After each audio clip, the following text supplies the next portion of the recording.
Programang ito ay rated SPG, striktong patnubay at gabay ng magulang ang kailangan. Marami nga ang mamamaalam sa eksena. Isa na dito si Noy.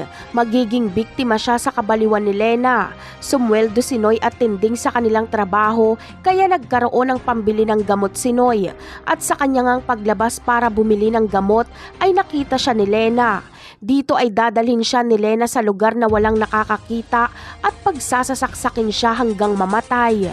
Walang magagawa si Noy dahil napakahina ng kanyang katawan. Itatago ni Lena ang bangkay ni Noy. Kaya labis ang pag-aalala ni Tinding dahil gabi na ay wala pa si Noy.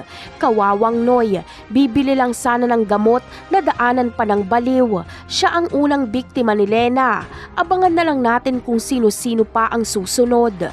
Sa kabilang banda ay sa pagsugod nila Tanggol sa bodega nila Tisay ay matinding bakbakan ang magaganap. Marami ang mamamaalam. Kasama na dito si Tisay at Divina. Sa one-on-one na laban ni Madonna at Tisay ay bagsak si Tisay. Pero hahagisan niya ng kadena ang mukha ni Madonna at dadampot ng baril at babarilin niya si Madonna. Pero makikita ito ni Divina kaya sisigaw siya at maririnig naman ito ni Tisay. Kaya imbis na si Madonna ang babarilin sana ni Tisay ay si Divina ang kanyang babarilin. Kaya bagsak si Divina at dalawa ang kanyang tama. Sa pagkakataong ito ay nakarecover na si Madonna sa pagkahilo kaya babarilin niya naman si Tisay.